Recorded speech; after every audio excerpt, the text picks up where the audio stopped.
జై శ్రీమన్నారాయణ. అందరికీ నమస్కారం అండి.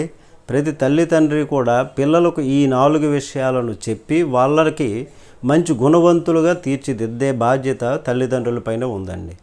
ముఖ్యంగా తల్లిదండ్రులు పిల్లలకు ఉదయాన్నే 5కి 4:30కి లేపడం అలవాటు చేయాలి. లేవడం అలవాటు చేస్తూ కాలకృత్యములు తీర్చుకోవడం, అలాగే సూర్య నమస్కారం చేయటం, ఆధ్యాత్మిక విషయాలు వారికి కొన్ని విషయాలు మంచివి చెప్పటం, ఇలా చేస్తే పిల్లలకు మంచి వ్యక్తిత్వం ఏర్పడి క్రమశిక్షణతో ఉండి మీరు అనుకున్న విధంగా అభివృద్ధిలోకి వస్తారు. లేకపోతే క్రమశిక్షణ లోపించి ఆత్మగౌరవాన్ని కోల్పోతారు. వాళ్ళకి కాన్ఫిడెన్స్ పోతుంది.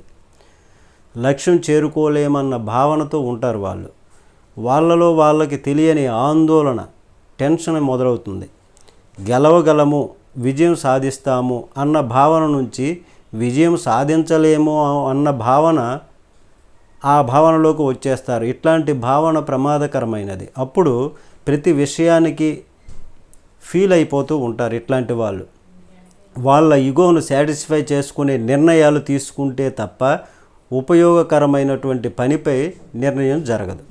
ఇలాంటి వాళ్లకు నాలెడ్జ్ తక్కువగా ఉంటుంది, కానీ వాళ్ళు మాకు ఎక్కువ తెలుసునన్న భావనలో ఉంటారు. మేము తెలుసుకోవలసినది చాలా ఉంది అనుకుంటేనే విజ్ఞానం పెరుగుతుంది, విజ్ఞానం పెంచుకునేటటువంటి అవకాశం ఉంటుంది. కొందరికి ప్రాక్టికల్ నాలెడ్జ్ ఉంటుంది, బుక్ నాలెడ్జ్ చాలా తక్కువగా ఉంటుంది, కానీ వాళ్ళ జీవితానికి ఉపయోగపడకుండా పోతుంది. దీనికి మొట్టమొదటిగా చాలా క్రమశిక్షణ ఉండాలండి.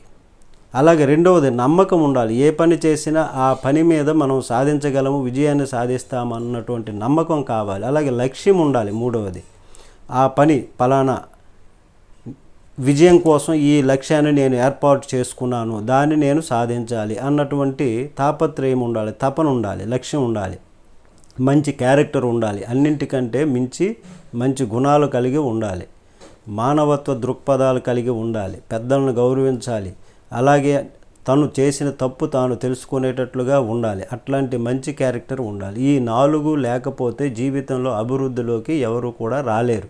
అందుకే చిన్నతనం నుండి కూడా పిల్లల విషయంలో పేరెంట్స్ జాగ్రత్త వహించి వారిలో ఇట్లాంటి మంచి గుణాలను పెంపొందిస్తే వాళ్ళు అభివృద్ధిలోకి వస్తారు. అందరికీ కూడా ఆనందంగా ఉంటుంది. జై శ్రీమన్నారాయణ.